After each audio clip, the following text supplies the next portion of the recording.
Well, good afternoon, everyone. Thank you for that great introduction. If I knew I could choose a theme song, I would have chose a different one, but that's okay. I hope everyone enjoyed their afternoon. As the introduction said, I'm Shaelyn Otikor, Senior Vice President at Northern Trust and head of our global workforce strategy for half the company, which I'll cover in 1 second.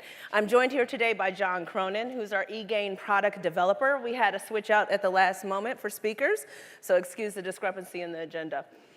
So to start off, we're going to give you a quick overview of who Northern Trust is. I know at times in the technology community, all the financial firms are not as well known as they may be within the financial community. So Northern Trust is a wealth management and institutional bank that has been around for about 130 years, since 1889, I believe that is. Northern Trust colleagues, nod your head, am I right there with my math? I've been at Northern Trust 23 years. So yes, I started right out of kindergarten. Yes. For everyone who's pulling out their digital calculator right now. So Northern Trust, we pride ourselves on our client-centric model, right? So much like the other companies that have spoken here today, or that you hear speak at all, we're always focused on our clients. What do they want? When do they want it? How fast do they need it, right? And I think that goes regardless of who the supplier or your provider is, regardless if I'm talking to my cell phone company, ComEd, my electrical community, it doesn't matter, right? You want a response, you want it now, you want your provider to pay attention to you. So Northern Trust, we have clients in over 26 global locations, 53 countries, and approximately 22,000 employees worldwide. So a very large global spread regarding our employee base and our client base. We work on a 24-hour clock, so someone is always manning the phones, the emails, responding to our clients to make sure that they're supported regardless of where they are in the world. So when you look in towards Northern Trust, oh, my little red box kind of shifted, that's okay, digital technology transformation, right? So Northern Trust, we're composed of a couple core essential business units. On your left, you will see the corporate and institutional services in the yellow, and on the right is our wealth management business in the green. So we service two core clients, wealthy individuals, families, family offices, et cetera, and then corporations, institutions, public pension funds, foundations, fund managers, asset owners.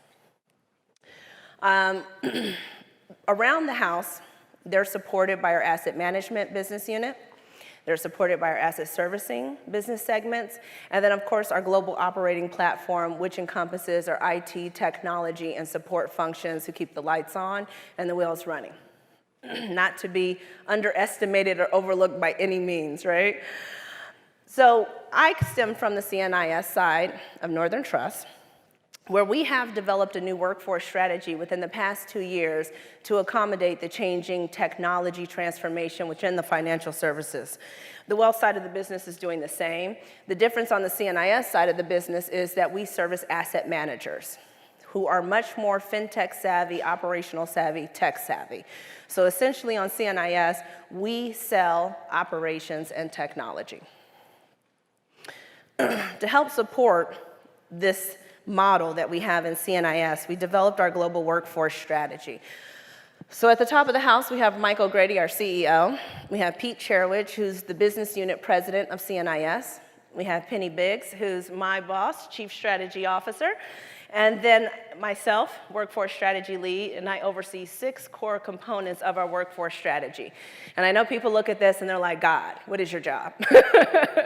Half the time I wonder that too, right? So essentially my job entails developing the workforce of the future. And when you look at technology and when you look at the external environment, technology is leading the way, right?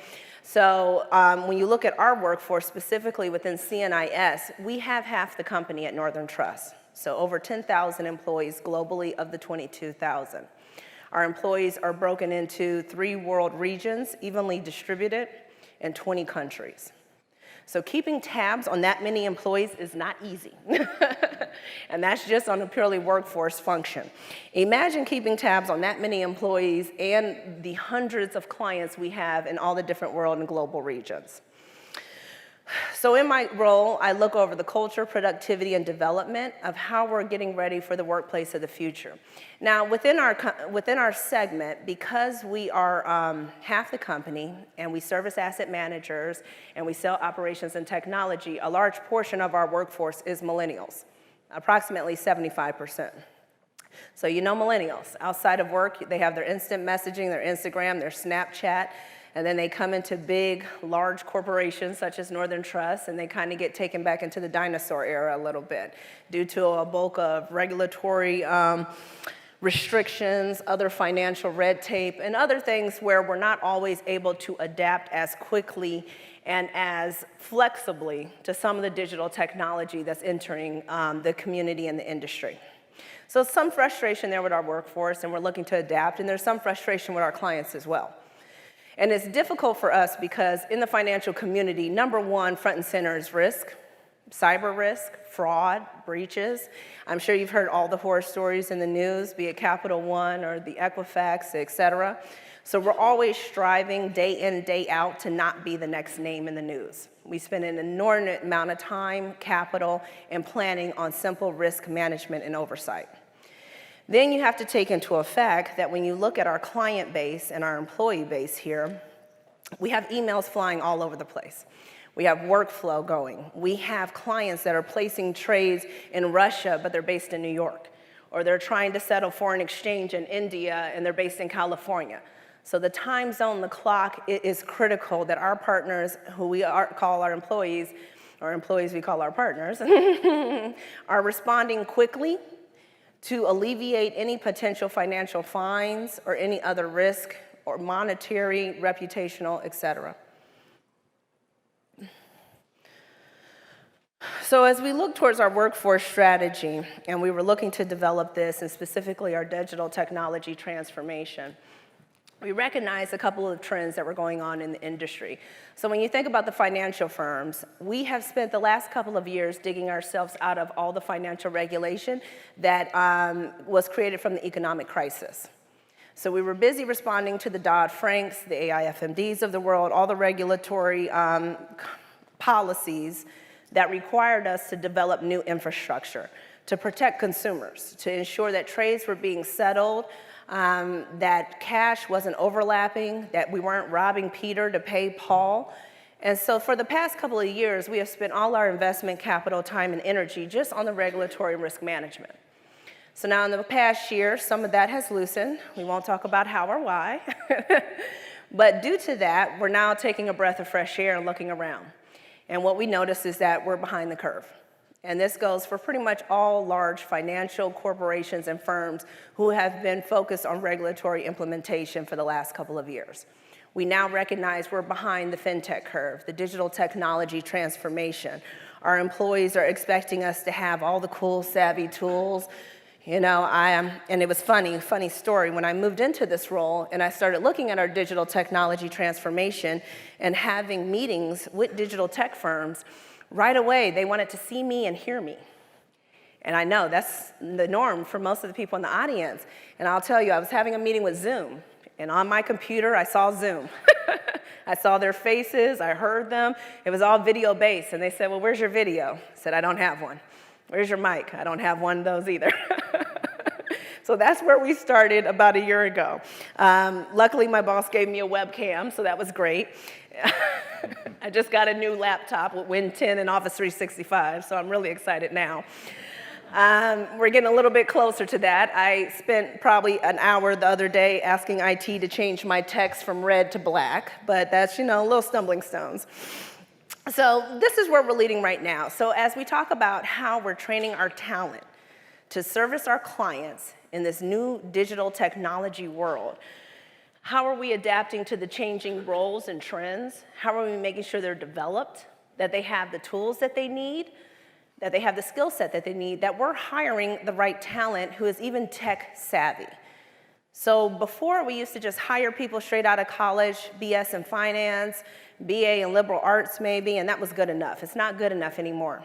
So now we're looking for staff who are financially savvy and tech savvy, who are able to adapt, who can respond to our clients' queries quickly.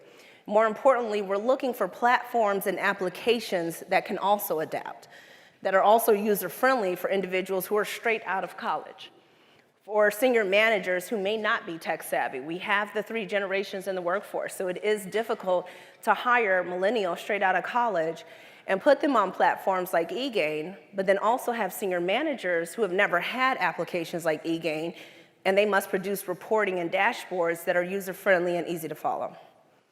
So there's a lot of work that we're still doing to adapt to our workforce strategy. And as we kicked this off a couple years ago, eGain definitely came to the forefront as one of the leading competitors in our workflow application review, so to speak.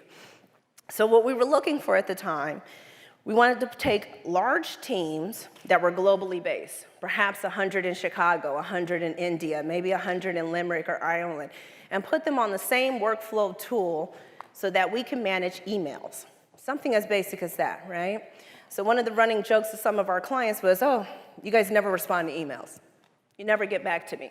How frustrating must that be, right? If I called T-Mobile and they never responded to me, or they took hours or days, I would be frustrated too. So we looked at eGain and we recognized it provided capabilities that addressed our changing workforce, our digital technology transformation, the multi-generational workforce. It allowed us to onboard hundreds of partners in a particular department, regardless of world region, but let each one of these departments choose their own makeup within the platform. And that was key. As we have half the company, we are composed of 12 different business segments, each one unique. We may have a business segment that caters to foundations and nonprofits, but then we have a business segment that caters to asset managers, and then another one to asset owners. Each of their needs, each of their locations, the size of their groups were uniquely different. So we needed a platform that was as flexible to change and as broad in scope as our own business model. So eGain was a winner, of course, because it allowed us to scale up, to add new people, to change the workflow from one location to the next, to manage our client communications and emails, to give our managers easy-to-read reporting that said, hey, your largest client contacted 3 representatives this week about the same issue, and it took them maybe a week to respond, or maybe you have someone who responded within a minute. So it gave that type of reporting that improved our client servicing model. Our clients were much more satisfied with our response rate, much more satisfied with how quickly and easily we were able to resolve queries, simply because we had this platform that enabled us to track the queries more succinctly and to issue metrics and SLAs that help with that. So I'm going to ask John to come up. John Cronin is our eGain product developer at Northern Trust, so no one's more of an expert on the platform than he is. And he works with probably, I would say at this point in time, we have roughly 16 global teams on the platform, encompassing maybe 1,000 partners, and probably growing up by about 25–30%, if not more, over the next year. Our partners love the platform, hands down. They love it. It's flexible. The managers love it. I think the only complaint is that we're not onboarding them fast enough right now. Right, that's very true. Thank you, Shaelyn. Appreciate it. Hi, everyone. So just to pick up on what Shaelyn has been discussing, Northern was very interested in finding a product that would provide us the ability to track service level agreements that we have with specific clients, to make sure that by the end of the day, all the needed emails that have been sent into a shared email box has been responded to in the appropriate manner, and nothing's left unanswered within the time frame that we've committed to make happen for our clients. So when we chose eGain, because eGain provides the robust reporting that we've been able to leverage, both from eGain as well as importing some of the data to our own environment to do some more refined reporting where needed. We have the investment management group, and we have representatives here today. They were one of the first teams to onboard to eGain, and they were really big cheerleaders as far as making the platform function as they need it, and they offered a lot of value as far as coming up with ideas what they needed for the business to run the way it needed to. As Shaelyn already spoke to, client service, and first I want to apologize, my slides are nowhere near as pretty as Shaelyn's. Pretty basic in bullet points, but they are what they are. So I'm more of a word and bullet point person here. So we just needed something that would provide better or improved overall oversight of the email activity. That's one of the reasons we chose eGain. As I already said, the service level agreements, very important to us to ensure that we respond to clients in a timely manner. A great function that we've used with some teams is that what we have a QA or QC queue implemented, which has been very helpful. Some teams have restrictions on some service team members for sending outbound email, or perhaps they want to review emails prior to sending it out to a client. This functionality that has been built allows us to have quality measures taken on some of our email traffic. So, of course, the intelligent email routing, which is a basic functionality of eGain, something that Northern really needed in order to improve responses and as far as which partners would be managing which emails. It's offered a great deal of value. Dashboards and reporting, as I spoke to already provides great oversight as far as what the current activity is for your department. If there's anything that needs to be reassigned, that can be done. Also, as far as reprioritizing emails, very lucrative option for us. We can have some emails prioritized in a more high priority in order to ensure that they're responded to in the way they should be.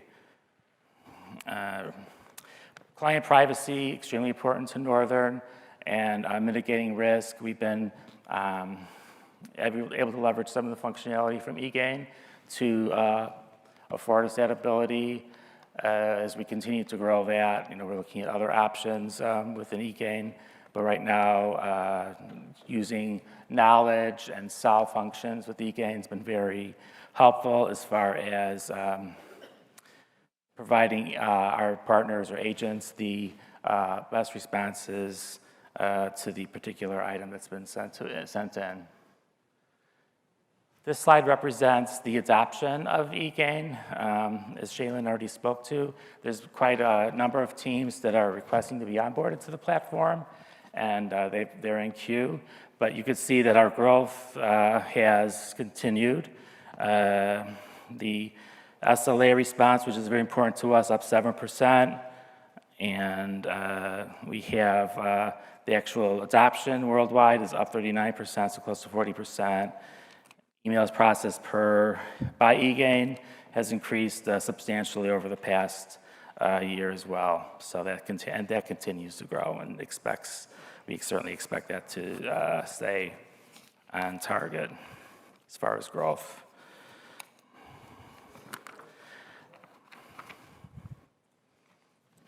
I do have to say we've learned some lessons along the way as far as onboarding teams. One is that change can be very difficult for people, and providing the ability for partners and agents to understand what they might be facing. It's been sometimes a tough point because they're busy doing their very important job of responding to clients' inquiries, and they need also time dedicated to learning a new tool and understanding some of the capabilities. So that does seem to be a struggle, quite honestly. I think I have learned that perhaps the best way around that is to start small. So try to get a particular pain point that you're trying to solve for your line of business. Tackle perhaps smaller points first, and grow the platform as teams become more familiar with all the functionality. So there's not quite a bit of a scramble going live. Best to do it piece by piece and try to break it up where possible. Also takes commitment. So it does take a committed business group to onboard, as well as availability of technology team. So recommendation would be to have some teams, some partners, or some agents or employees that you would plan to onboard to eGain. Ensure that you have time afforded to them to allow them to concentrate on that activity and make it a successful engagement. So next steps then, right? Yeah, so next steps, we will continue to promote eGain to our partners and to business teams, and that's certainly in the works as we are, as you said, we have a queue of teams to onboard. And I will say that these bullets under next steps don't completely encompass all of the works that we have currently underway with eGain. Obviously, the suite of products and services that eGain offers versus what we're using, we have barely just scratched the surface. So we're looking forward to growing our relationship with eGain over the upcoming year to utilize more functionality, specifically in the secured portal space. Everything related to risk management and data privacy is our core focus. And I really have to tell Ashu and his team, led by Avnesh, who's our client rep, that they have done an excellent job at responding to some of our unique customized issues. We have sat down and explained some of our concerns around data privacy at the company as it relates to different applications and different things that we have tried to do to accommodate these risks. And it took only a couple of weeks before they came back with a customized solution for us that we can look into that could potentially solve 80% of our problems. So we'll be looking into some of the risk mitigation data privacy over the upcoming year. If legal and risk and compliance agree, we may look into some of the chat functionality. So in the financial firms, legal, risk, and compliance, they might as well be a three-headed monster. Sometimes they kind of stunt our growth in the digital technology space. No offense to anyone in the audience who comes from those worlds. We love you. So in the upcoming year, these are the things we've looked at. So they have the robust solutions versus what we're using is our goal in the upcoming year. So we want to onboard more teams. We want to promote it more to our clients so that they see in the onboarding process what they'll be getting out of Northern Trust with regard to their own client deliverables and our ability to respond to their issues and questions in a timely manner. And we just hope to really secure the platform more and more to alleviate some of our risk and breaches. So that's about all we have for you guys today. If you're interested in hearing more about the Northern Trust experience, feel free to reach out to any of us on LinkedIn or the Northern Trust team that's been here all day today, or reach out to the eGain team and they'll be happy to connect you to guys. And we would love to sit down and talk to you about our own business case. Thank you. Thank you.